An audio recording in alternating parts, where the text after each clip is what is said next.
Isaac Manor ay dating isang matagumpay na software engineer at isang debotong lalaki ng pamilya na payapang naninirahan sa suburbs.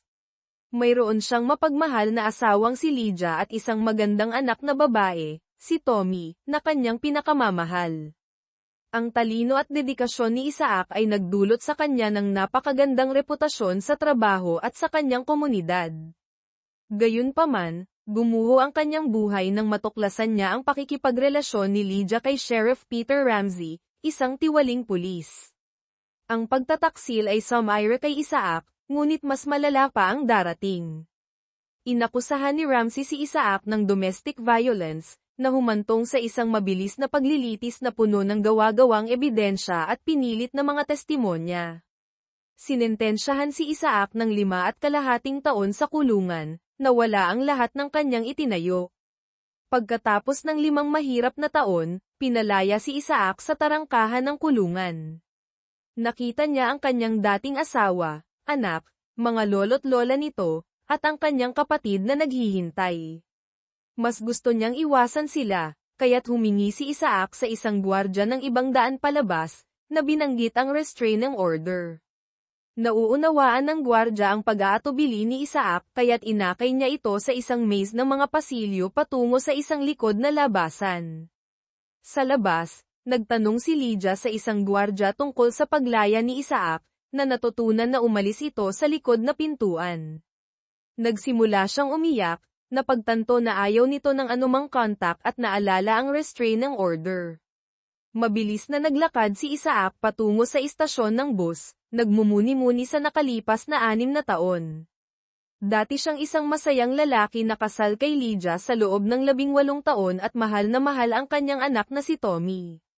Si Isaac ay isang 40 taong gulang na software engineer na may talento sa paglikha ng mga self-learning robot at pagbuo ng mga sopistikadong security system. Kailangan niya ng matinding seguridad para sa kanyang gawaing may kaugnayan sa gobyerno. Ang kanyang bahay, na sapat ang laki para sa isang pamilya, ay may maluwag na hardin at opisina na hangganan ng isang nature reserve. Ipinatayo ni Isaac ang kanyang bahay sa edad na 20 gamit ang pera mula sa pagbuo ng isang matagumpay na internet search engine. Si Isaac ay isang ordinaryong lalaki, 6'2" at 190 pounds, na may dark blonde na buhok at light brown na mga mata. Nasisiyahan siya sa pagbibisikleta at paglalakad, ngunit iniiwasan ang matinding ehersisyo. Sa kabila ng pagiging mahiyain, siya ay isang mapagmahal, kaakit-akit, at nakakatawang tao na mahilig magbasa at kayang alalahanin ang mga teksto sa loob ng maraming taon. 6 na taon na ang nakalipas, hiniling ni Sheriff Ramsey kay Isaac na i-update ang traffic light program sa DENS upang mabawasan ang polusyon. Ito ang humantong sa pagkaakit ni Ramsey kay Lydia. Nang matapos ni Isaac ang proyekto at umuwi upang magdiwang, natagpuan niya ang isang hindi pamilyar na kotse sa driveway. Mga bisita, naisip ni Isaac. Pagpasok sa bahay, nakita niya ang kanyang asawa na nakikipagrelasyon sa sheriff. Ano ba itong nangyayari dito? Sigaw niya. Ngumisi ang sheriff. Oh baby, iiwan ko muna kayong dalawa hanggang sa ipaliwanag mo sa kanya ang mga patakaran, panunuyan nito. Si Lydia ay mukhang napahiya ngunit tumango habang ang sheriff ay umalis na kinakamot ang kanyang singit. Maaari ba nating talakayin ito tulad ng mga nasa hustong gulang? Tanong niya kay Isaac. Si Isaac, na ngayon ay nagyayelo sa galit, ay sumagot, gusto kong umalis ka sa bahay, mag-impake ng mga gamit mo at umalis. Hindi. Hayaan mong mangyari ito, matatapos din ito. Kung hindi ka sumasang-ayon, pagsisisihan mo ito. Kung mag-file ka ng diborsyo, kukunin ko ang lahat at hindi mo na makikita si Tommy muli. Baliw ka ba? Hindi mo maiisip na papayag ako dito, sabi ni Isaac. Kailangan ko ito at lilipas din ito, sagot ni Lydia. Nagloloko ka sa akin at nagbabanta ka sa akin. Ayoko ng mga banta, aalis ako at babalik ng 6:00. Manatili ka sa iyong kasintahan, ngunit umalis ka na pagbalik ko. Tahimik si Lydia na tumungo sa silid tulugan. 5 minuto ang lumipas at si Isaac ay nasa kanyang kotse na tinatawagan ang kanyang abogado. Kinabukasan, dumating ang abogado ni Isaac na si Ben Green. Magkaibigan sila kaya madaling magkita ng maaga. Kape? Tanong ni Isaac. Oo, itim na may tubig, masyadong matapang ang iyong kape. Ano ang madali ang problema? Tanong ni Ben. Ipinagpaliwanag ni Isaac na nakita niya si Sheriff Ramsey kasama si Lydia at ang mga banta na ginawa nito. Nagulat si Ben, Peter Ramsey. Masama iyan, tawoli siya at kailangan mong protektahan ang iyong sarili. Mabilis na nagpa siya si Isaac, bibigyan kita ng power of attorney. I-print mo ang mga dokumento at pipirmahan ko ang mga ito. Simulan mo na ang diborsyo. Tumango si Ben at nang aalis na siya, biglang sumugod ang 5 pulis at pinahiga sila sa sahig. Sino dito si Isaac Manor? Sigaw ng isa. Ako si Isaac, bulong nito. Ikaw ay arestado, sabi ng opisyal. Para saan? Tanong ni Isaac. Inakusahan ka ng iyong asawa at anak na sinaktan mo sila. Hindi ko sila sinaktan, hindi ko nakita ang anak ko mula pa kahapon ng umaga. Sumabat si Ben. Isaac, tumahimik ka. Saan niyo siya dadalhin? Tanong niya. 2nd Street, sagot ng opisyal. Mag-ingat ka Isaac, huwag kang magsalita nang wala ako, sigaw ni Ben habang dinadala si Isaac. Nakuha ni Ben ang flash drive at ipinaalam sa kanyang kasintahang si Anna bago nagmadali sa istasyon. Doon, sinabihan siyang maghintay. 1 oras ang lumipas at nalaman niya na inilipat si Isaac sa ibang istasyon. Napagtanto ang intensyon ni Ramsey, tinawagan niya ang isang hukom. Hiniling ng hukom na ilagay sa speakerphone. Ako ito si Judge Orlando. Mukhang pinipigilan ng mga pulis ang abogado ni Mr. Maynor na makapasok sa kanya. 3 paglilipat bago magtanghali ay kakaiba, sabi niya. Nag-alangan ang opisyal, hindi po sir, clerical error lang. Nasa 2nd Street si Manor, kapag dumating si Mr. Green, dapat ay agad siyang makapasok kay Mr. Manor nang walang pagkaantala o pinsala. Ngayon, para sa talaan, ang iyong mga pangalan, ranggo, at numero ng badge. Parehong pinagpawisan ang mga lalaki sa kabila ng conditioning. Nang matapos ang tawag, nag-alok ang boss na samahan si Ben sa 2nd Street, kung saan natagpuan niya si Isaac sa kanyang selda. Sinimulan ni Ben ang pag-record. Sinabi ni Ben, Isaac, sinubukan ba nilang makipag-usap sa iyo? Sumagot si Isaac, oo, sinubukan nilang takutin ako. Binyantaan nila ako ng baton kung hindi ko aaminin na sinaktan ko si Lydia at Tommy. Tumanggi akong magsalita nang wala ang aking abogado. Paano nila ako tratuhin? Hindi ako pinayagang uminom o gumamit ng banyo hanggang sa biglang huminto ang lahat. Binigyan nila ako ng nakakadiring tasa ng tsaa. Natatakot ako sa susunod na mangyayari. Sorry Isaac, masyado itong pinlano ng mabuti. Ilipat ka ba? Hindi. Nandito ako mula nang arestuhin ako. Huminga ng malalim si Ben. Ipapaubaya ko ang kaso mo sa isang kasamahan na mas angkop para dito. Ako ang bahala sa diborsyo mo. Sang-ayon ka ba? Sumagot si Isaac. Oo. Ayos lang, huwag mong kalimutan ang iyong power of attorney. 6 na buwan ang lumipas, sa korte, walang pag-asa si Isaac. Ang mga photographic evidence, testimonya mula kay Lydia, Tommy, at 2 hindi kilalang babae ay nagpinta sa kanya bilang marahas. Hindi makapagbigay si Isaac ng alibay dahil nag-fail ang kanyang hard drive sa panahon ng pagsubok. Pinili niyang huwag ibunyag ang kanyang backup system. Inilarawan ng tagayusig si Isaac bilang isang masamang ama at mas masahol pa na asawa. Si Lydia at Tommy ay nakatingin sa unahan ng hindi mapakali. Si Isaac ay nakaupo ng tahimik habang napatunayang nagkasala ang hurado. Sinentensyahan ng hukom si Isaac ng 5.5 taon na may posibilidad ng maagang paglaya sa 3.5 taon. Inaasahan ni Isaac na maglilingkod ng buong termino dahil sa impluwensya ng sheriff. Nang i-anunsyo ang hatol, sumigaw si Lydia, namutla, at humikbi si Tommy. Ngumisi si Sheriff Ramsey. Kalaunan, Isang babae ang nag-abot kay Isaac ng isang makapal na sober sa kanyang selda na nagsasabing, "You've been served." Ibinigay ni Isaac sa kanyang abogado para kay Ben Green. 2 linggo sa kanyang sentensya, bumisita si Ben para talakayin ang diborsyo. Ang sober ay naglalaman ng mga papeles ng diborsyo at mga papeles ng pag-aampon para kay Tommy ni Ramsey. Pinirmahan ni Isaac ang mga ito sa kabila ng sakit. Sinuri niya ang mga kahilingan ni Lydia, isang bahay, kalahati ng kanilang mga ipon, $5,000 sa isang buwan sa loob ng 5 taon, at isang pondo sa edukasyon para kay Tommy. Gumamit si Ben ng isang high-frequency buzzer upang pigilan ang EVs. Sinabi ni Isaac na ang bahay ay akin bago kami ikinasal, hindi iyon katanggap-tanggap. Alukin sila ng lump sum na $1,000,000 sa halip na mga bahay o pondo sa edukasyon. Sumang-ayon si Ben at naghanda ng counter-offer bago patayin ang buzzer. Nagtanong siya tungkol sa investment fund.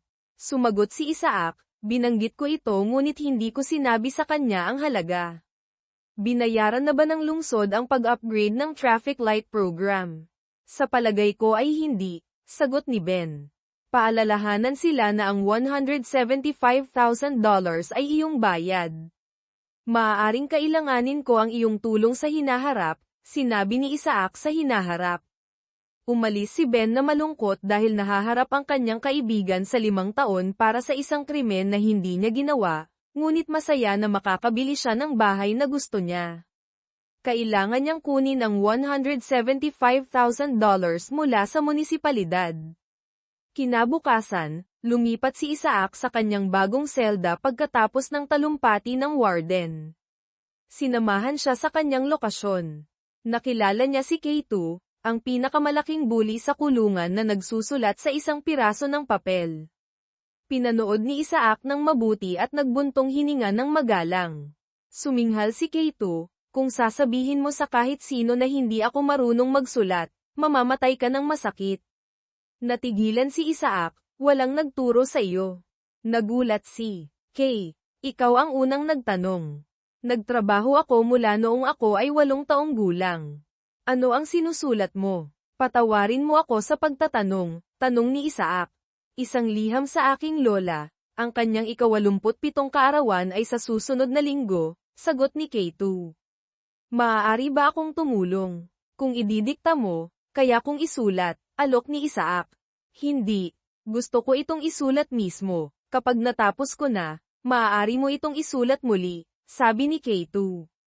"Magandang ideya," sabi ni K2 na sinuntok si Isaac sa balikat. "Mag-ingat ka. Gusto mo bang matutong magbasa at magsulat? Kaya kitang turuan," mungkahi ni Isaac. Namuo ang luha sa mga mata ni K2.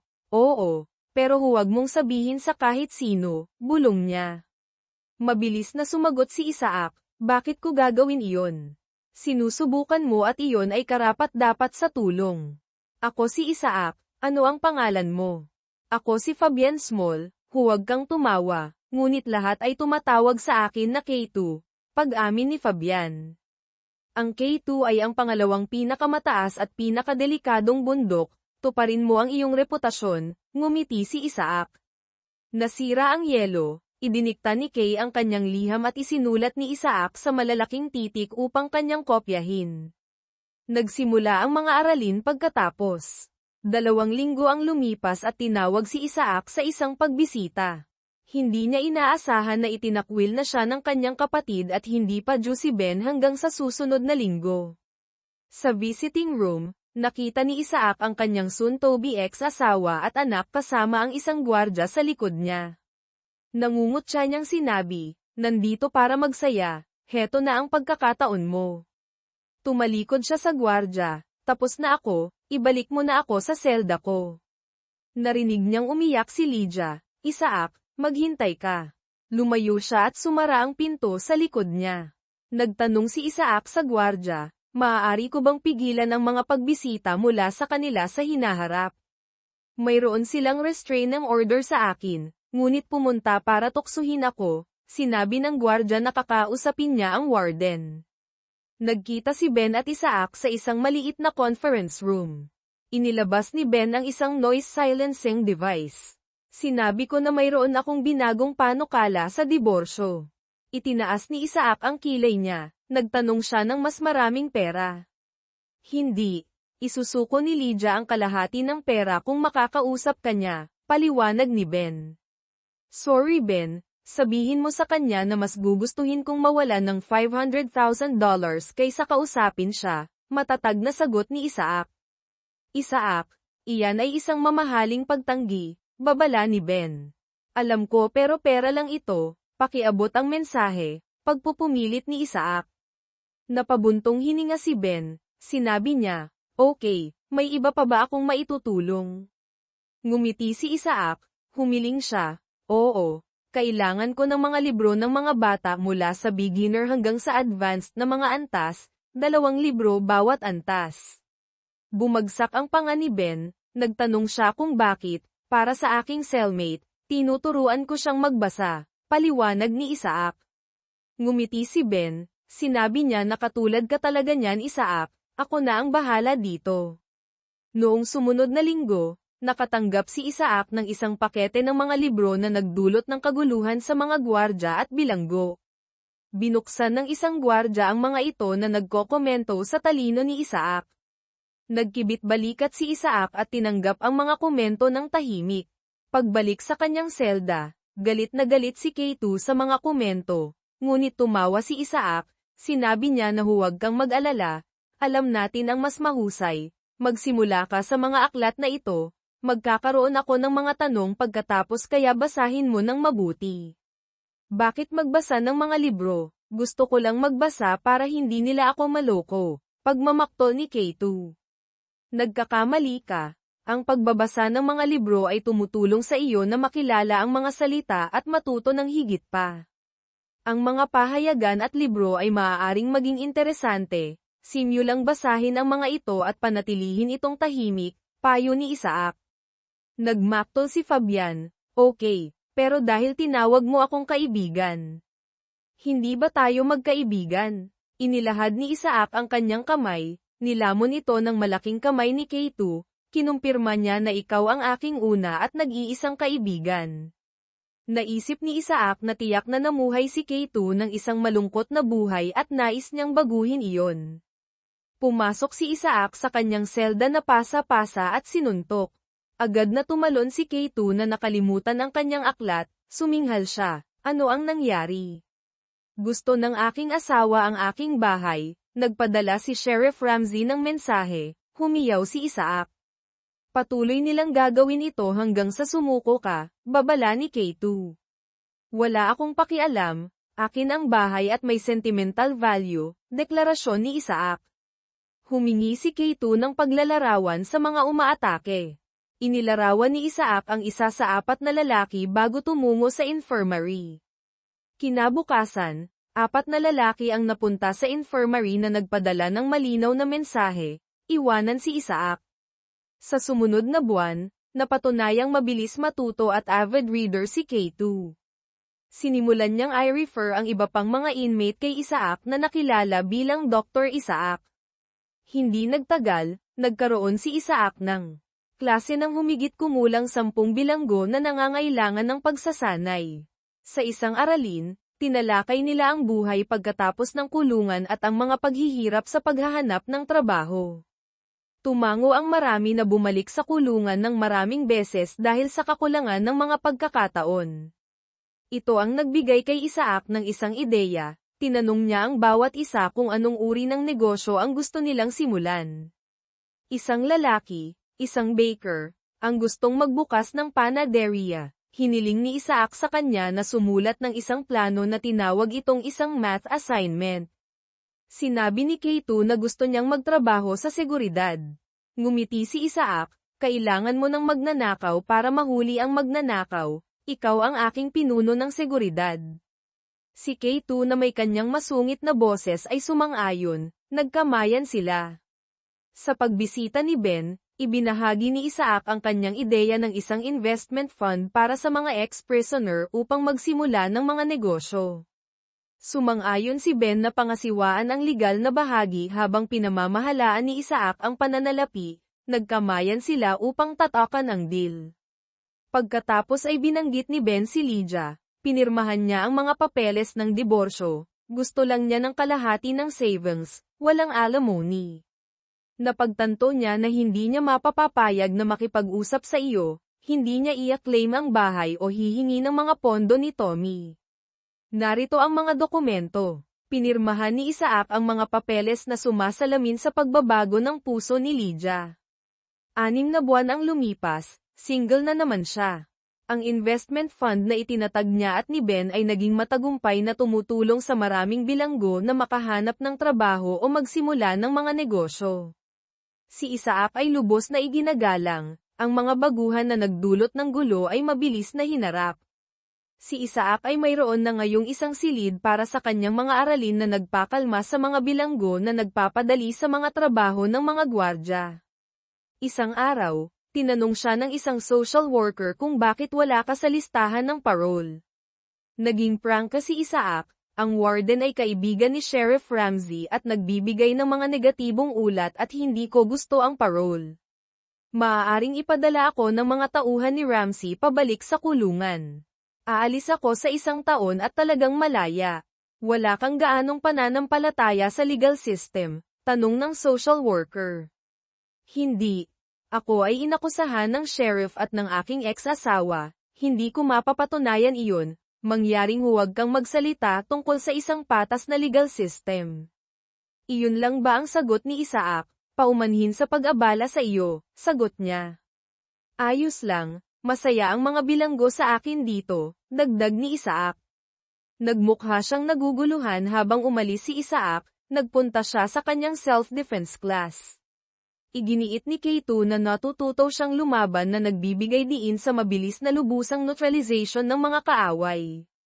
Sa loob ng halos 4 na taon, nawalan si Isaac ng taba at nagkaroon ng kalamnan dahil sa mga hinihingi ni K2 pagkatapos ng huling paghampas. Sinimulan siyang turuan ni K2 kung paano lumaban ng marumi na tinitiyak na mapoprotektahan ni Isaac ang kanyang sarili sa kanyang paglalakbay mula sa gym patungo sa kanyang selda. Hinarang ni Isaac ang isang gwardya.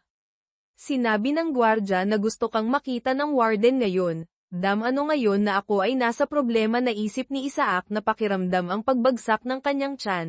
Nagtanong siya, kailangan ko bang maligo muna o maaari akong pumunta tulad nito? Sinabi ng boss, ngayon maaari kang maligo mamaya, sagot ng gwardya. 5 minuto ang lumipas, pinayagang pumasok si Isaac sa opisina ng warden. Pinaalis ng warden ang gwardya at tumingin kay Isaac. Maaari ko rin sanang naligo, naisip ni Isaac, ngunit nanatiling tahimik ang nagtanong ang warden. Narinig ko na alam mo ang isang bagay tungkol sa mga computer, totoo ba iyon? Sa nakaraan buhay ako ay isang programmer sir, sagot ni Isaac. Are you computer savvy? Patuloy ng warden. Nadama ni Isaac ang isang bagay na kainahinala, kung ito ay isang issue sa software marahil ay maaari kong ayusin ito. Hardware ay mas malamang na ang computer ay ayos na ngayon, simulan mo nang hanapin ang problema, sabi ng warden na umaalis sa opisina ni na Isaac. Inaasahan ang isang bitag ay nagsimulang suriin ang computer. Keylogger sa hindi magandang tago na mahirap na file ang nakita niyang issue ay simpleng para sa kanya na ayusin, ngunit binalak niyang gamitin ito bilang leverage nang bumalik ang warden at gwardya. Nagmukha silang bigo. Nahanap mo na ba ang problema? Tanong ng warden. Sa pribado ang isyong ito, sagot ni Isaac. Pinaalis ng warden ang gwardya at sinabi ni Isaac na nakahanap ako ng mga illegal na video sa computer na ito. Mayroon ding worm na sumisira sa mga files mo. Kailangan mong gumawa ng written confirmation na hindi ako ang responsable at unrestricted internet access. Sumang-ayon ang warden pagkatapos na sabihin kung sino ang abogado ni Isaac. 1 linggo pagkatapos pinagtrabahuhan ni Isaac ang computer ng gabi na pinapagana ang keylogger at tinatago ang mga iligal na video sa kung saan tanging ang isang skilled programmer ay pwedeng makahanap sa kanila. Ikinuha rin niya ng panlinis ang computer at inaayos ang ilang isyu sa computer at 1 taon ang nakalipas habang tinatapos ni Isaac ang biglaang pagpasok ng warden sa opisina at sinabi na kung may problema tawagan mo ako. Nagreply si Isaac at uuwi na si Isaac. Hindi niya alam na sinisira ng warden ang computer niya. Naguguluhan siya tungkol sa bahay niya pagkatapos ang access sa kanyang nakatagong seguridad nagagalit si Ramsey doon ay sinulat niya at tinapos ang programa na itinatala ng mga security. Sinabi ng warden, "Yes sir, thank you." Sumagot si Isaac. Bumalik si Isaac sa kanyang selda at napansin ni K2 ang kanyang ekspresyon. "Anong meron? Para kang pas ang nakakain ng canary," sabi ni K2. Paghihiganti. "Fabian, sino ang susunod na kakausapin?" "Si Ben Green. Kailangan ko siyang maghatid ng isang sulat." "Mayroon ka bang panulat at papel?" tanong ni Isaac. Pagkalipas ng isang linggo, binasa ng isang ahente ng FBI ang sulat ni Isaac na may lumalaking pagkabahala. Ipinaliwanag ni Isaac kung ano ang nangyari sa kanya at kung ano ang nangyayari sa kanyang bahay, kasama ang mga numero at isang password. Tanong niya sa abogado, "May oras ka ba para tingnan ng aming IT specialist ito?" Ngumiti si Ben, "Mayroon akong buong araw." Natuwa ang ahente. Kung totoo ang impormasyon, sa wakas ay maipakukulong na nila si Ramsey. Kinumpirma ng IT specialist ang koneksyon at nakita nila ang bahay ni Isaac na wasak, kung saan pinangangasiwaan ni Ramsey ang mga ilegal na aktibidad. Kinumpirma nito ang salaysay ni Isaac. Bago pa man palayain si Isaac, si Sheriff Ramsey, na bastos at maingay, ay iginigiit na nakakadena. Napansin niyang nakangisi si Isaac at nagbanta. Nakita ni K2 na namutla si Isaac at tumingin kay Ramsey nang may pagkamuhi. Dinala siya ng bisita ni Isaac sa isang maliit na conference room at gumamit ng isang noise silencing device. Sinabi niya, "Ang iyong impormasyon ay nakatulong sa amin na mahuli sila sa aktwal na pangyayari. Si Ramsey ay makukulong ng matagal. Maaari ka ring makakuha ng gantimpala sa pag-uulat ng kanyang tax fraud." Nagulat at nagpasalamat si Isaac. "Salamat. Ang makita siyang nakakulong ay sapat na para sa akin." Nag-usap pa sila at iniiwasan ni Isaac ang mga tanong tungkol sa kung paano niya na-access ang kanyang security system. Mayroon pa siyang mga isyu sa warden na kailangang ayusin. Nang gabing iyon, binalaan si Ramsey na lumayo kay Isaac at sa kanyang pamilya. Di nagtagal, iginigiit si Isaac palabas ng bilangguan sa pamamagitan ng likod na pintuan. Sumakay siya ng bus na nangangailangan ng transportasyon, komunikasyon, at isang lugar na matutuluyan. Ang kanyang ex-con network ay nagsimula kay Ben, na tutulong. Pagkatapos ng maikling pagsakay sa bus at paglalakad, dumating si Isaac sa isang garahe kung saan siya malugod na tinanggap. "Doc, malaya ka na. Gusto mo bang uminom?" tanong ng lalaki. Ngumiti si Isaac. "Hindi. Salamat. Kailangan ko ng transportasyon." "Ano ang mayroon ka?" Sumili ang lalaki. "Sinabi ni Ben na darating ka. Mayroon akong Nissan truck para sa iyo. Maganda, malinis, mababa ang mileage, 4-wheel drive. Perpekto ito." "Magkano?" tanong ni Isaac. Nagulat ang lalaki.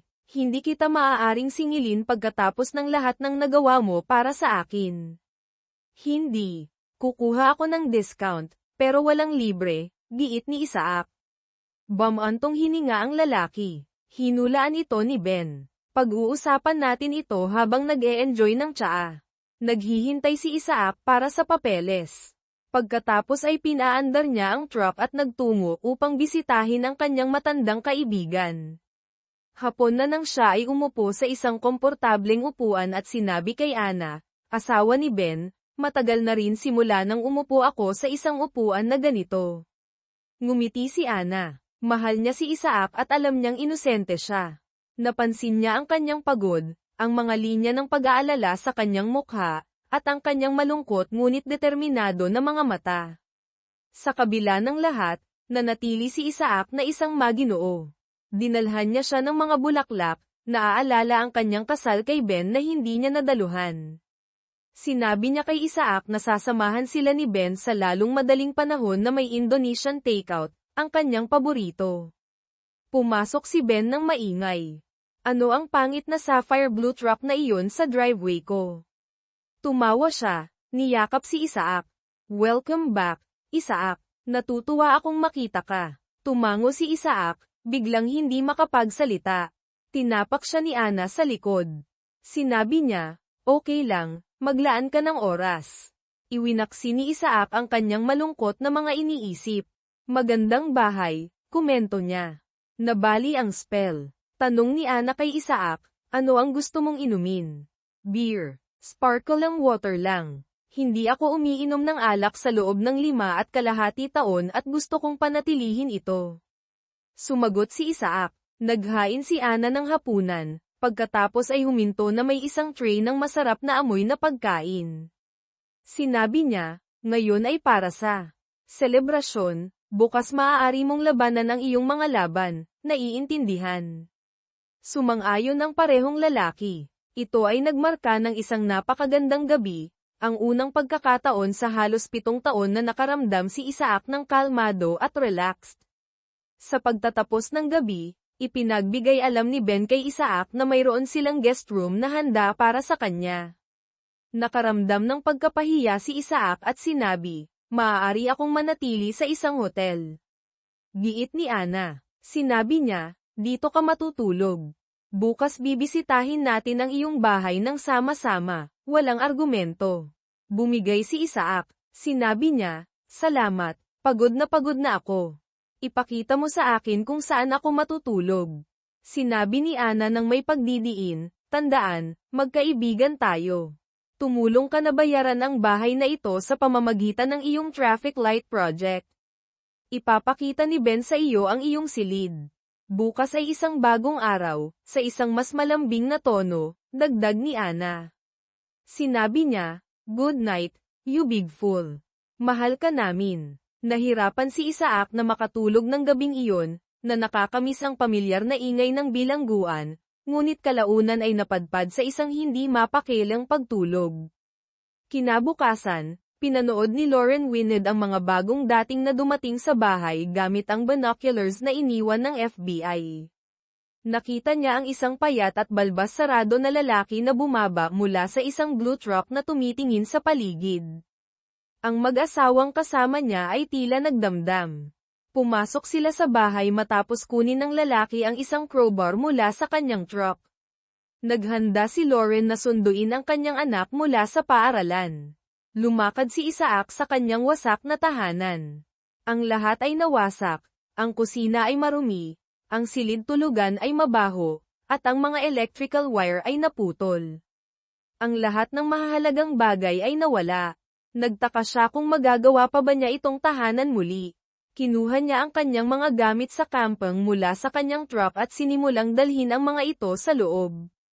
Bumalik si Laura kasama ang kanyang anak nang tanungin ni Ana si Isaac ng isang bagay. Nawala ang kumpiyansa ni Isaac ng lubusan. Okay lang, Isaac, nandito kami para sa iyo, aliw ni Ben ng tahimik. Sa wakas ay nagpakita ng emosyon si Isaac, na gumugol ng mahabang panahon upang kumalma. Niyakap niya ang kanyang mga kaibigan at sinabi, salamat. Hindi ko alam kung ano ang gagawin ko kung wala kayo. Ang kalagayan ng bahay ay hindi matitiis, tanong ni Ana. Sigurado ka bang gusto mong manatili dito? Pwede ka nang sumama sa amin. Bumunghalit si Isaac. Sumagot siya, okay lang ako. Kailangan kong bumili ng bagong telepono at magtrabaho. Ito ang aking tahanan at gagawin ko itong akin muli. Ano ang iyong mga numero ng telepono? Ibinigay nila sa kanya ang kanilang mga business card at naglakad patungo sa kanilang kotse. Habang bumabalik si Isaac sa bahay, halos nasa kotse na sila, lumapit si Laura. Magandang umaga. Ako ang iyong kapitbahay. Maaari ba akong magtanong? Sabi niya. Maaari kang magtanong, ngunit maaaring hindi ako sumagot o gusto, sabi ni Ana. Ako si Laura Wined. Nakatira ako doon kasama ang aking 10 taong gulang na anak na si Timothy. Okay lang ba ang iyong kaibigan? Masama ang mga bagay dito at nag-aalala ako tungkol sa aming kaligtasan, paliwanag ni Laura. Tumawa si Ben, ngunit sumagot si Ana, Laura, gumanda ang iyong kapitbahayan. Hindi pa okay si Isaac, ngunit magiging okay siya. Hindi siya mapanganib, paumanhin, ngunit naging mahirap dito. Sabi ni Laura, si Isaac, mapanganib. Hindi, isa siya sa pinakamabait na tao na kilala ko. Siya ang magiging pinakamagandang kapitbahay na mayroon ka, tiniyak ni Ana sa kanya. Sumakay si Ana sa kotse at umalis, na iniwan si Laura na nagtataka. Inispeksyon ni Isaac ang kanyang bahay. Ang mga electrical panel fuse ay hinayla, ngunit ang solar panel box para sa kanyang security system ay tila buo.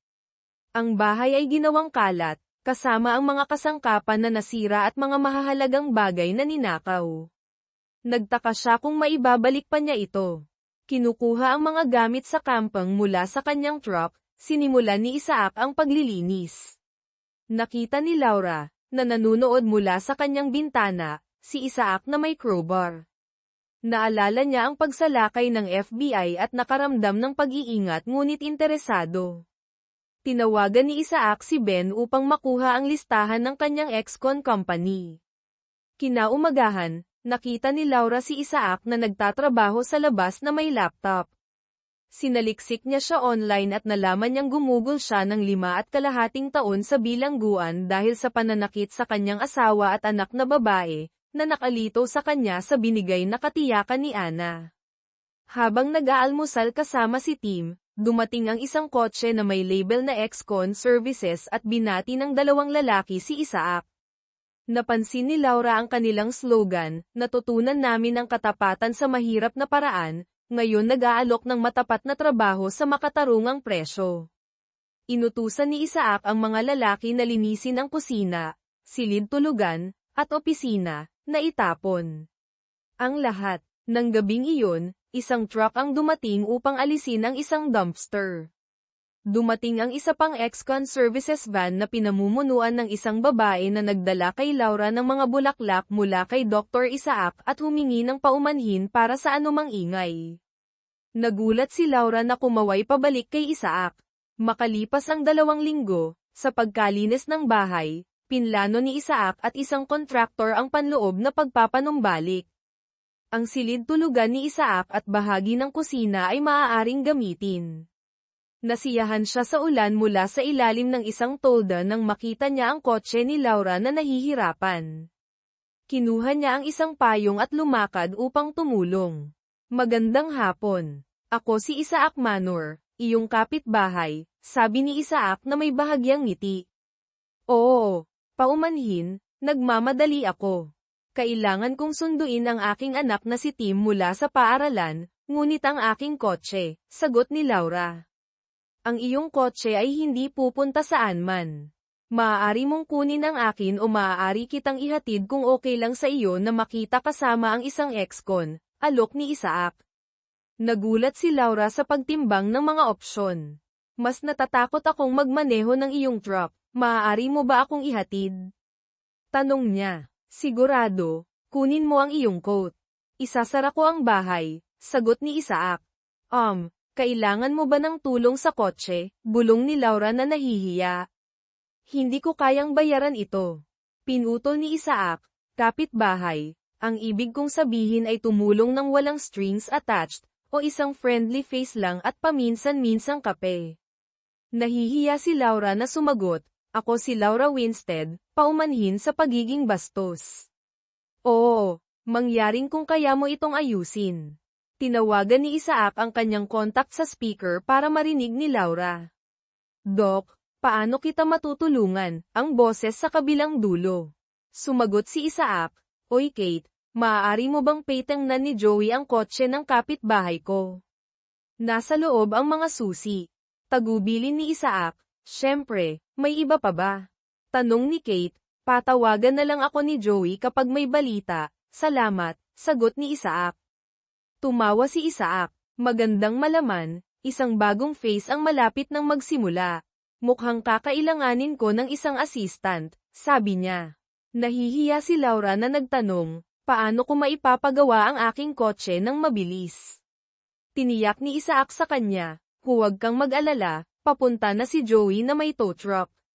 Nagtanong si Laura, ikaw ba ang boss nila? Ipinaliwanag ni Isaac, hindi. Tinulungan ko silang simulan ang kanilang negosyo. Si Ben Green at ako ang nagtayo ng IPC Skin and Ex-Con upang tulungan ang mga ex-prisoner, kaya nakakakuha ako ng dagdag na tulong. Tumingin si Laura kay Isaac sa isang bagong pananaw. Nang dumating sila sa paaralan, nakita ni Tim ang truck at sumigaw, "Cool, ang truck ng aming kapitbahay. Bakit ito nandito?" Ipinaliwanag ni Laura, "Nasira ang aming kotse." Ipinakilala ni Isaac ang kanyang sarili kay Tim. "Ako si Isaac. Kung papayag ang iyong ina, maaari mo rin akong tawaging ganito." Bago sila umuwi, hinayla ni Joey si Isaac sa tabi. "Bitag ang kotse na ito, sunog ang makina at mas malala ang iba pa. Anong gagawin natin?" Tanong niya. Kailangan niya ng kotse, mayroon ka bang angkop? Sumagot si Isaac, "Mayroon akong Nissan Rogue, ngunit kakilakilabot ang kulay. Maaari niya itong kunin." Alok ni Joey. "Kunin mo na lang ito at palitan. Padalhan mo ako ng bill." Tagubili ni Isaac. Sinabi ni Joey kay Laura, "Kailangan ko ang iyong kotse at mga papeles, mangyaring." Malapit nang umiyak si Laura na sinabi, "Kailangan ko ang kotse na ito, hindi ko kayang magbayad para sa mga pag-aayos." Tiniyak ni Joey sa kanya, "Huwag kang mag-alala, inayos na ni Doc ang lahat. Magdadala ako ng kapalit ngayong gabi." Pautal na tanong ni Laura, "Inasikaso ni Isaac ito? Lagi ba niyang ginagawa ito?" Sumagot si Joey, "Oo, Laura. Isa siya sa pinakamagandang tao na kilala ko, matapat, matalino, at mapagbigay. Hindi siya humihingi ng anuman. Mas maganda kung hindi ka magsisimula ng ganoon sa kanya. Maraming tao ang may utang sa kanya."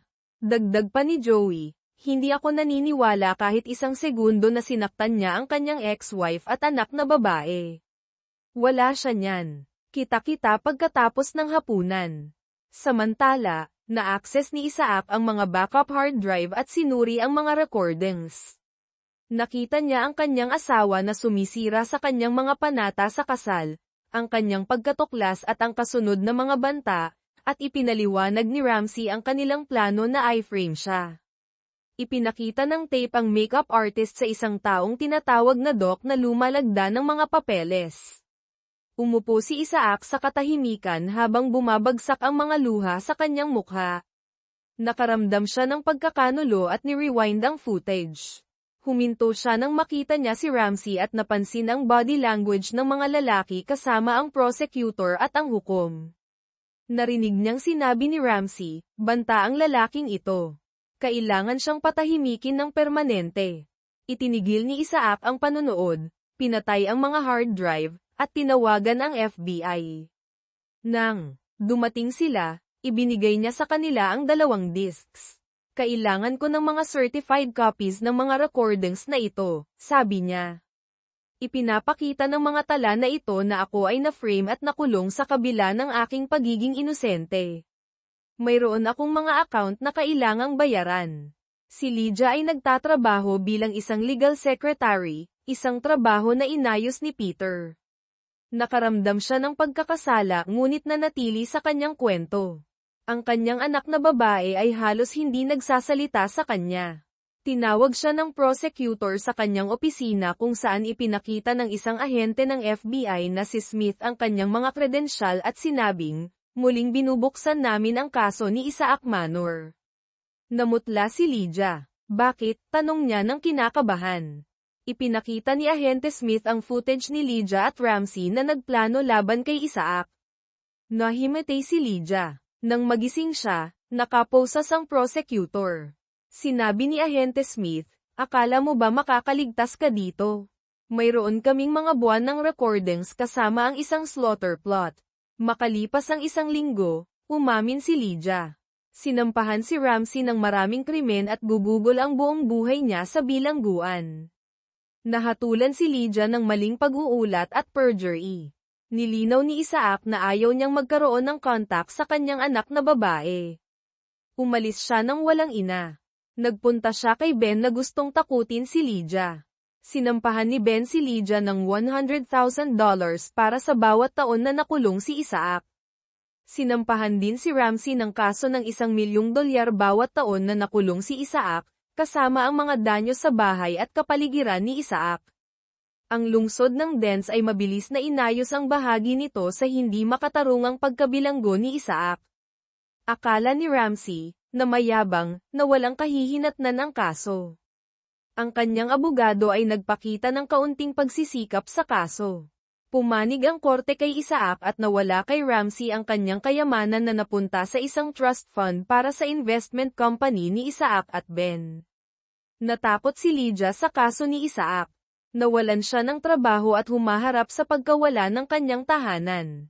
Siya ay nakahiwalay sa bilangguan, hindi pinapansin ng mga kapwa inmate. Isang guard ang walang pag-asa na nagsabi sa kanya tungkol sa isang investment program na sinimulan dahil sa kanyang mga aksyon laban kay Isaac. Nang malaman ni Ramsey na iginawad kay Isaac ang $5 milyon kasama ang $500,000 para sa mga renovations, sumigaw siya, "I'm going to liquidate Isaac." Wala pang isang linggo, may dumalaw sa kanya sa gabi, hindi kasing banayad gaya ng dati. Isang taon na mula nang makalabas si Isaac sa bilangguan. Sumama si Kato sa kanya at naging malapit silang magkaibigan. Ang bahay ni Isaac ay naibalik kahit na minimal lang ang dekorasyon. Tahimik siyang bumili ng lahat ng bahay na ibinebenta sa cul-de-sac. Isang bagyo, nakita niya si Laura at Tim na nakasiksik sa pintuan, basa at nanginginig. Nagalit siya, kumuha siya ng 2 raincoat at tumakbo pababa.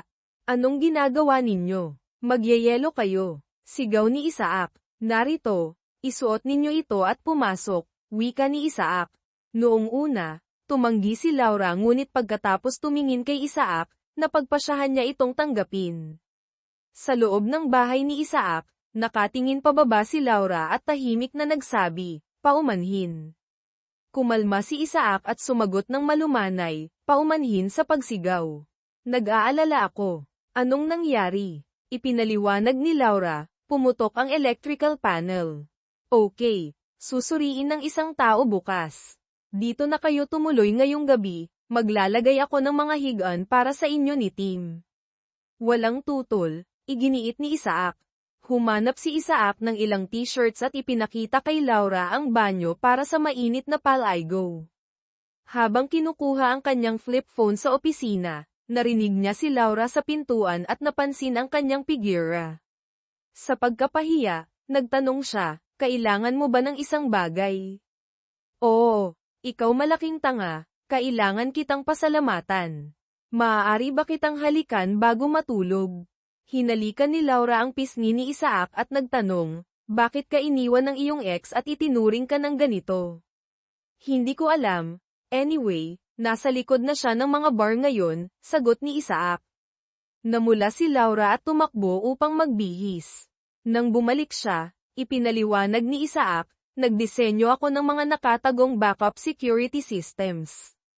Ang external system ay naglantad ng mga ilegal na aktibidad na humantong sa pagbagsak ni Ramsey. Ang internal system ay mayroong ebidensya na nagpapatunay sa aking pagiging inosente. Pinatulog niya si Laura na sinabing, "Mayroon tayong abalang araw bukas." Kinaumagahan, sinuri ng isang contractor ang bahay ni Laura kasama si K2. Ipinakilala ni Isaac si Laura kay Fabian. Nakipagkamay rin si Tim kay Fabian, na sinira ang yelo sa loob ng bahay. Bumulong si Fabian kay Laura, "Huwag kang iinom ng kape ni Isaac nang walang tubig." Tumawa si Laura, "Alam ko. Sinubukan ko ito kaninang umaga." Iniulat ng contractor na ang bahay ni Laura ay halos hindi na matitirhan. Umiyak si Laura. Kumilos si Isaac ng mabilis. "K2, maglagay ka ng lock sa silid tulugan ko para kay Laura at ibigay mo sa kanya ang mga susi." "Sino ang iyong landlord?" Tagubilin ni Isaac. "Ang aking ex," hikbi ni Laura. "Hindi niya ibebenta sa akin ang bahay." Tagubilin ni Isaac. "K2, asikasuhin mo rin iyon." Tanong ni Laura, "Bakit may lock?"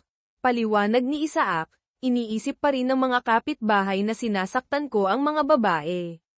"Kailan ka nagtatrabaho ngayon?" Tanong ni Isaac.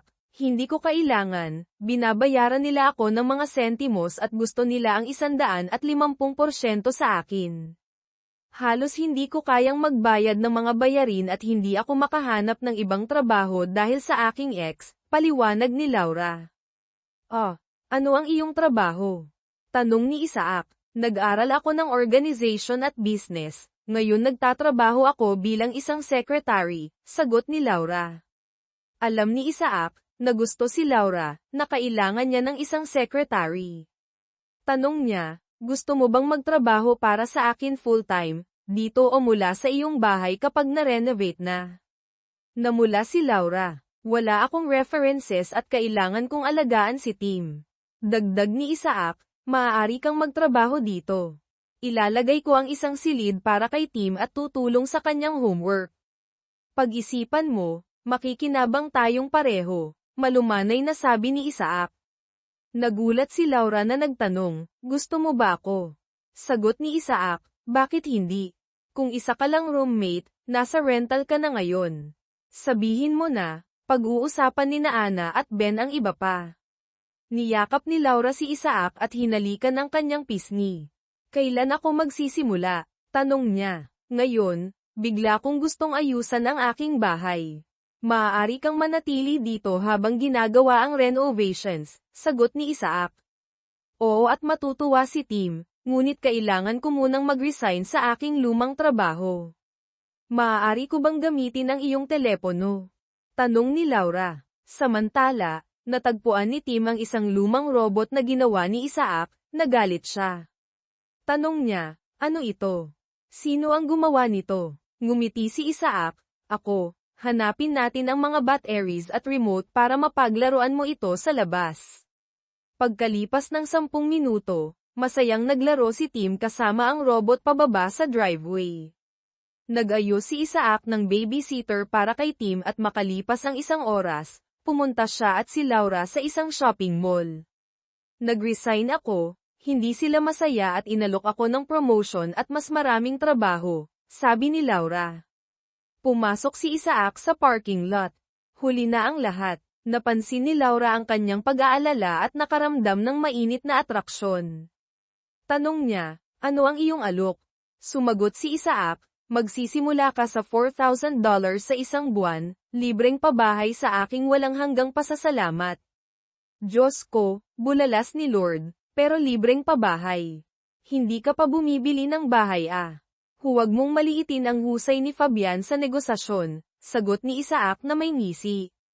Pagkaraan ng 2 linggo, namangha si Laura sa bilis ng pag-asikaso sa ex-con cruise.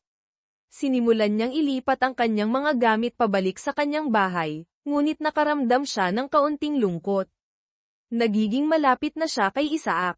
Mayroon silang matatag na routine sa trabaho na may morning cardio at workouts.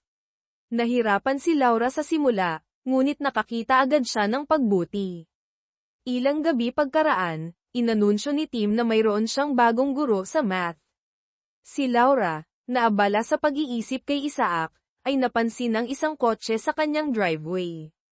Pinanood niya ito ng ilang sandali, ngunit nag-ambala siya sa pagkukwento ni Tim tungkol sa robot na binubuo nila ni Isaac. Pagkaraan ng kalahating oras, naroon pa rin ang kotse. Dahil sa kuryusidad, lumapit siya sa pintuan ng driver at kumatok sa bintana. Si Thomasina Manor, o Tommy, ay naging guro sa math sa malapit. Nang makulong ang kanyang ina, kinailangan ni Tommy na lisanin ang kanyang pag-aaral sa AI at magtrabaho. Narinig niya ang tungkol sa construction work mula sa isang estudyante at nakaramdam ng inggit, naaalala ang paggawa ng mga katulad na proyekto kasama ang kanyang ama noong hindi pa nagkakaroon ng affair ang kanyang ina kay Ramsey. Matapos malaman ang address ni Tim, pinaghihinalaan niya na maaaring tinutulungan siya ng kanyang ama at nagpas siyang alamin ito. Nakaupo si Tommy sa kanyang kotse na may binocular, pinapanood ang kanyang ama, nakikita kung gaano na siya katanda. Umiyak siya ngunit natakot na lumapit sa kanya. Minsan ay sumulat ang kanyang ina kay Isaac na humihingi ng kapatawaran, kung saan sumagot siya ng, kung ibabalik mo lang sa akin ang 5.5 taon ng aking buhay. Kung hindi, lumayo ka. Bigla, may kumatok sa bintana. Umiiyak si Tommy at binaba ang bintana. Hindi ka okay. Pumasok ka sa loob para kumalma. Wala ka sa kondisyon para magmaneho, sabi ni Laura. Sinalubong sila ni Tim sa loob. Hello, Miss Tommy. Bakit ka narito? Pinanatili ni Laura ang kanyang kalmado. Ako si Laura Wiad. Sino ka? Thomasine C.A. Manor. Nagtuturo ako ng math kay Tim. Tawagin mo akong Tommy, sagot niya. Napaisip si Laura. Manor. Heck, ang tatay mo. Tumango si Tommy na malungkot. Oo, hindi ko na siya nakita sa loob ng 6 na taon, sabi niya at bumagsak sa sahig. Tinulungan siya ni Laura sa sofa at inutusan si Tim na kumuha ng tubig. Tim, pumunta ka sa kwarto mo. Kailangan naming mag-usap. Nang makaalis si Tim, sinabi ni Laura, dito ka matutulog ngayong gabi. Tinuruan ako ng iyong ama na tumulong kapag kinakailangan. Bumantong hininga si Tommy na may ginhawa. Sa wakas ay mayroon siyang makakausap. Naiintindihan ni Laura ang kanyang hindi sinasabing tanong. Alam ko ang halos lahat.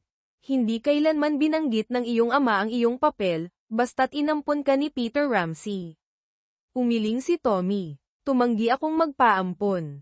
Hindi ko na kinausap ang aking ina matapos kong malaman kung ano ang ginawa nila sa aking ama. Nang subukan ni Ramsey na pumasok sa aking silid habang ako'y nagbibihis, sinaktan ko siya. Umalis ako sa bahay nang ako'y mag-18. Hindi ko na matatawag itong bahay. Hindi nagtagal, naghiwalay ang aking ina at si Ramsey. Inunawa ni Laura ang impormasyon, na pagtanto na akala ni Isaac ay inampon ang kanyang anak. Pagkaraan ng ilang sandali, sinabi niya, kailangan nating humanap ng paraan upang muling pagkaisahin kayo ng iyong ama. Mayroon pa rin siyang larawan mo sa kanyang desk. Tumingin si Tommy kay Laura, kinikilala ang katotohanan. Bahagya niyang hinawakan ang kamay ni Laura at sinabi, mahal mo siya, hindi ba? Namumula si Laura na sumagot, oo, pero hindi ko alam kung mayroon akong pagkakataon. Siguro makakatulong ako. Sinabi sa akin ng aking ina na siya ay napakamahiyain at ayaw niyang makagulo sa mga babae. Kung gaano niya kamahal ang isang tao, mas nagiging malayo siya, paliwanag ni Tommy. Kinumpirma ni Tommy ang lahat ng ito. Mahal ka niya. Kinailangan maging napaka-agresibo ng aking ina para mapalapit sa kanya. Pakiusap, alagaan mo siya. Gusto ko siyang makitang masaya. Gusto ko siyang makita, pero hinihiling niya ang mga 5 taon na iyon pabalik. Muling tumulo ang luha ni Tommy. Nagkaroon si Laura ng mahirap na gabi na sinusubukang unawain si Isaac at mag-isip ng isang plano. Nagpasya siyang magsimulang magbihis ng mas sexy sa susunod na umaga. Nagsasanay na si Isaac nang pumasok si Laura sa gym na nakasuot ng crop top.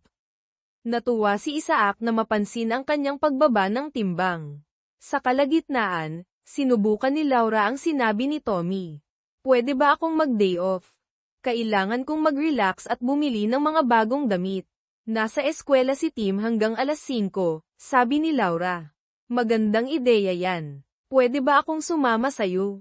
Kailangan ko rin ng break, bulalas ni Isaac. Nagpanggap si Laura na nag-iisip.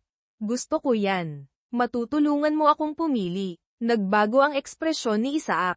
Sigurado ka ba? Alam mo, employer mo rin ako. Oo, pero isa ka ring mahal na kaibigan, sagot niya, sabay halik sa kanyang pisngi. Pero isang rule, bawal pag-usapan ang trabaho.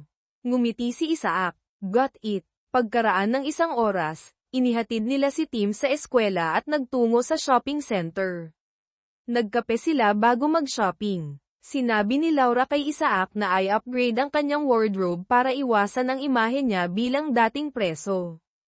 Pagkatapos noon, nasiyahan si Laura sa panunukso kay Isaac sa isang Ling Erie store.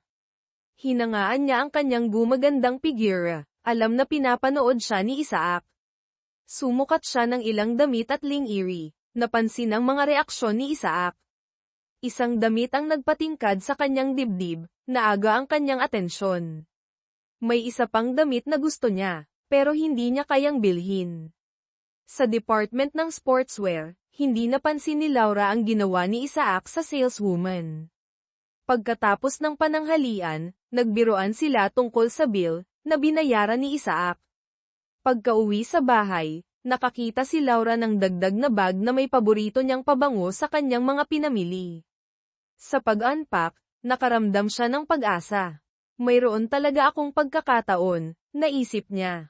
Kinabukasan, nagpakita si Laura sa gym na nakasuot ng ibang top at tight leggings. Napansin niyang pinapanood siya ni Isaac sa pamamagitan ng salamin, ngunit nagkukunwaring hindi nakatingin. Sa ikatlong araw, malapit na matapos ang kanilang workout, napuno ng luha ang kanyang mga mata. Agad na tumayo si Isaac sa tabi niya, tinatanong kung ano ang nangyayari. Laura, bakit ka umiiyak? May maitutulong ba ako? Para sa barya, para sa libra, naisip ni Laura. May problema ako sa isang lalaki.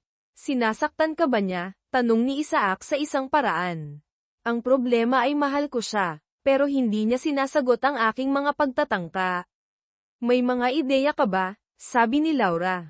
Nautal si Isaac. Laura, napunta ka sa maling tao para sa payo, pero susubukan ko. Kung matigas ang ulo niya, kailangan niya ng gising. Magiging tanga siya kung ipagwawalang bahala ka niya. Ikaw ay matalino, maganda, at may malaking puso.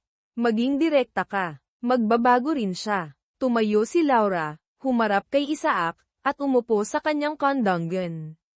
Namumula siya. Sinabi niya, maging direkta ako. Isaac, makikipagtalik ka ba sa akin dito o sa iyong kama? Naguluhan si Isaac. Anong ibig mong sabihin? Sa akin. Oo, ikaw, kinumpirma ni Laura. Laura, mahal mo ba ako? Seryoso. Ang kanyang tango at ngiti ay nagpabatid sa kanya ng katotohanan. Oh, napakasaya ko nito. Laura, mahal din kita. Mahal na kita simula nang umupo kang marumi sa iyong pintuan. Bakit hindi mo sinabi sa akin? Bobo ka, sabi niya ng may pagmamahal.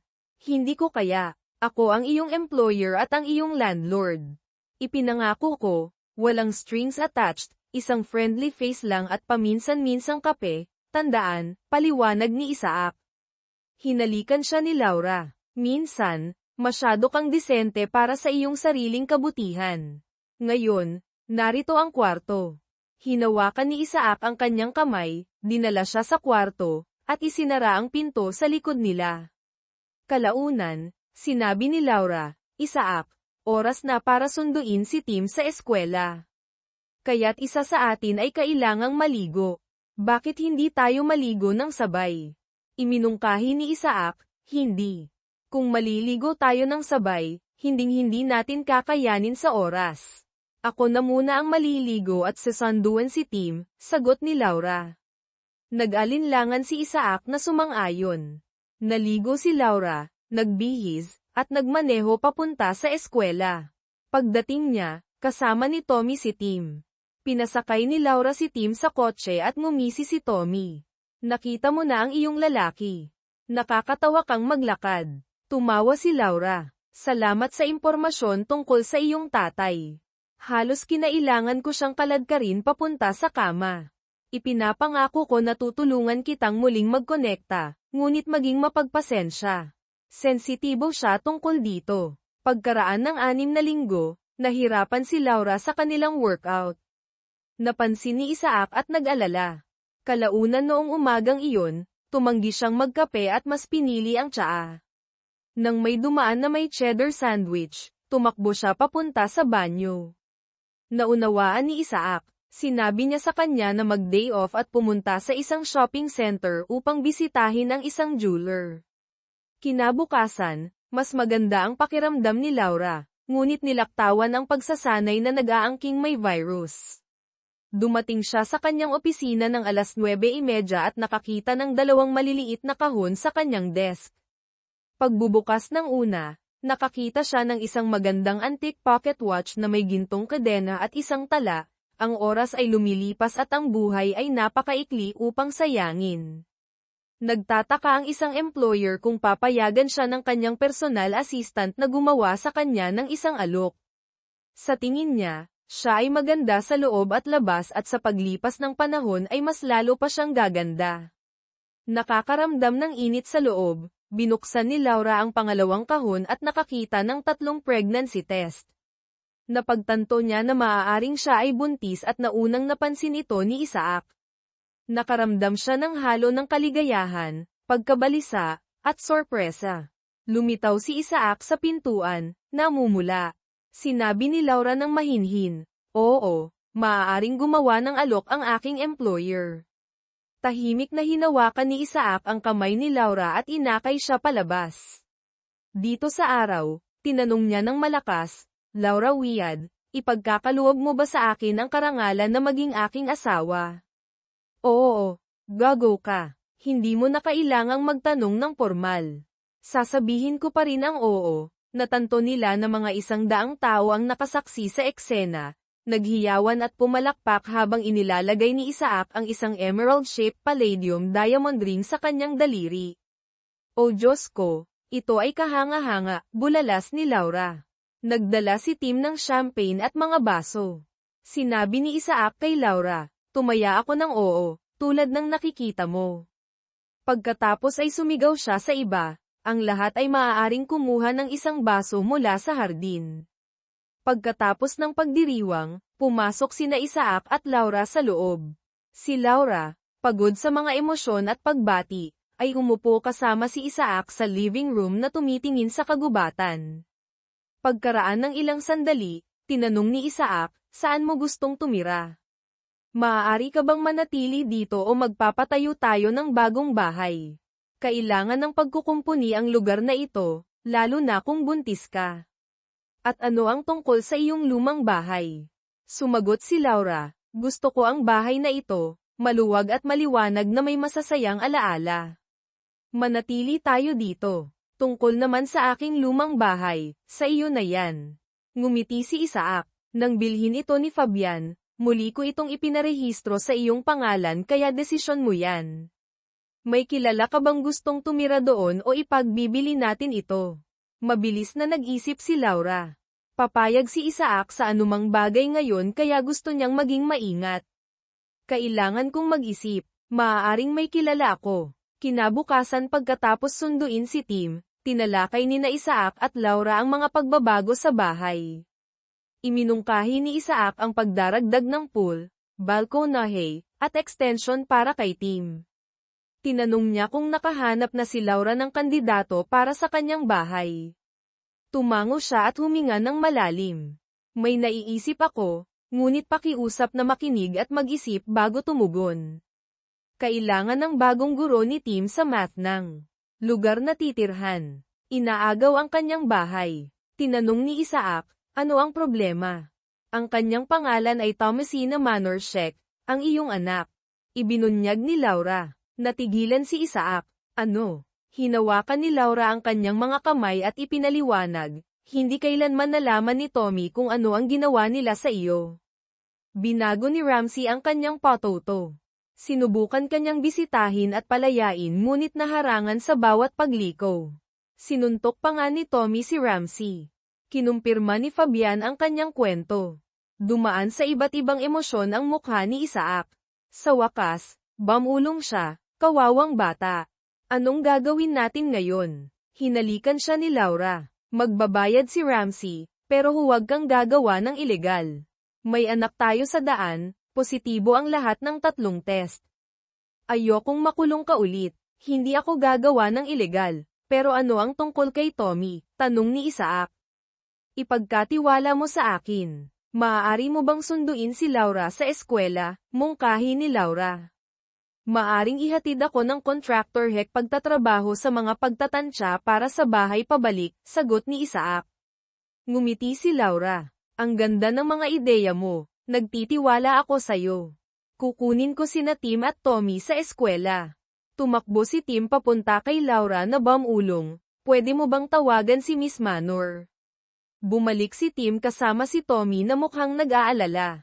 Upang pagaanin ang tensyon, ngumiti ng maliwanag si Laura at sinabi, "May bahay na ako para sayo, talaga. Kaya ko itong bayaran," sagot ni Tommy. Sinabi ni Laura, "Oo, sumakay ka sa kotse at pupunta tayo para tignan." "Ngayon na."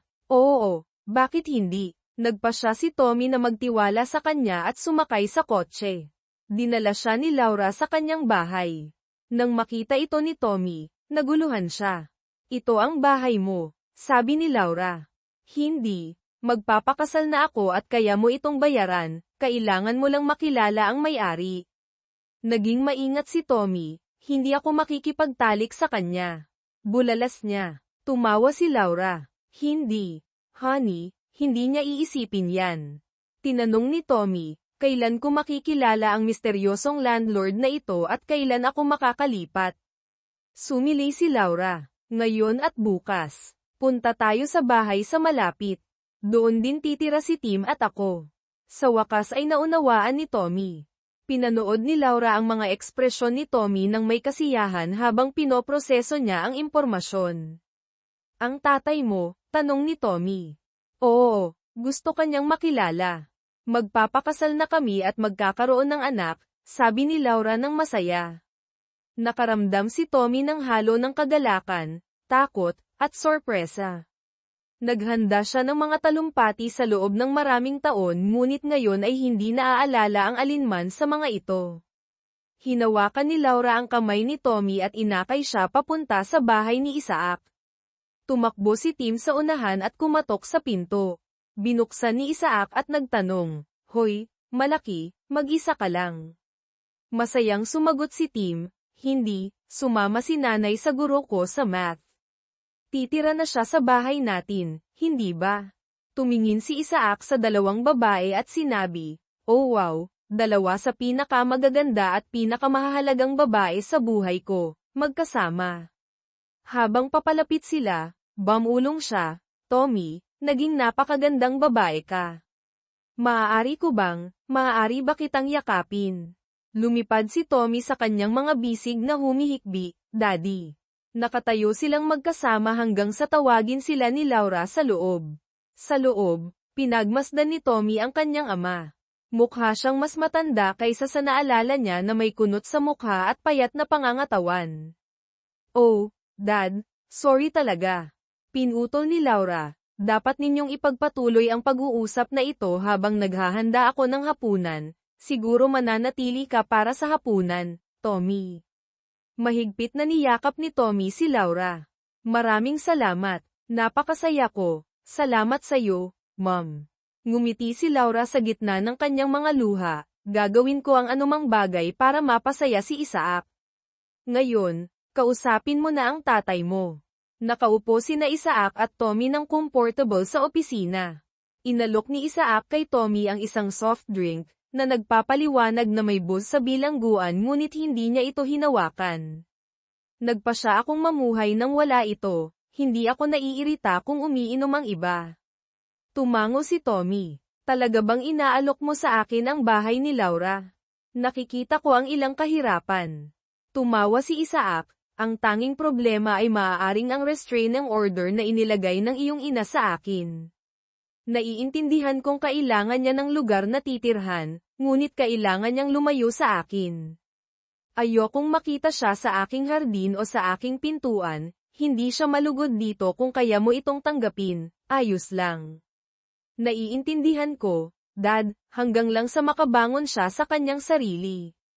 Kailangan ko rin ng espasyo at privacy. Seryoso ang boyfriend ko at hindi na kami nagkakasundo ng aking ina simula nang magkaroon siya ng kaugnayan sa halaang na yon." Sumagot si Isaac, "Isa pa rin ba siyang accountant? Baka matulungan ko siyang makahanap ng trabaho. Dapat may natira pa siyang pera mula sa settlement." "Hindi, Dad, ginulangan siya ng halaang na yon at tuluyan na siyang na-bankrupt. Ginastos niya ang buong kayamanan sa kompensasyon. Rehistrado pa rin siya bilang accountant at legal advisor ngayon. Susubukan kong hanapan siya ng trabaho, pero huwag mong sasabihin sa kanya. Hula ko binibisita mo siya sa bilangguan." Tumango si Tommy. Sa puntong iyon inanunsyo ni Laura na handa na ang hapunan. Pagkaraan ng ilang linggo, nag-uusap sina Isaac at Tommy sa kanyang pag-aaral.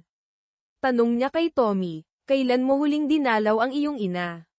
"Bago ako lumipat dito," sagot ni Tommy. "Alalahanin, si Shek ang iyong ina, makipag-ugnayan ka. Maaari kang magsisi kung hindi mo gagawin," sabi ni Isaac. Bago pa makasagot si Tommy, may malakas na katok. Sinabi ni Isaac, "Si Fabian yun, siya lang ang kumakatok ng ganyan. at pumunta para buksan ang pinto. Narinig ni Tommy ang boses ni Fabian, "Doc, maaari ko bang ipakilala ang aking anak na si Julian?" Pagkarinig nito, tumakbo siya para makita si Laura habang nagpatuloy si Fabian. "Ipinagmamalaki ako ni Julian sa kabila ng pagkakulong ng kanyang ama, naging guro siya nang gusto kanyang makilala, naisip ko na sasama rin ako." Nahihiyang nautal si Julian, "Magandang makita kayo sir, marami ang naikwento sa akin ng aking ama tungkol sa inyo. Sa totoo lang, dumating ako para magtanong." "Okay, magtanong ka na," sabi ni Isaac pagkaraan ng isang saglit ng nakakahiyang katahimikan. Mabilis na sinabi ni Julian, "Sir, gusto ko pong hingin ang kamay ni Thomasina. Matagal na po naming mahal ang isa't isa, sa inyong basbas sir." Ngumiti si Isaac at tinawag si Thomas. "Alam kong nakikinig ka, lumabas ka at ipakilala ang sarili mo." Pumasok si Tommy na nakangiti. "Oo dad, gusto akong pakasalan ng binata na to at humihingi ng basbas ko, dapat ko bang ibigay?" tanong ni Isaac. "Oo. Pakiusap dad," sabi ni Tommy. Inilahad ni Isaac ang kanyang kamay, "Mayroon kang aking basbas anak, alagaan mo ang anak ko, oras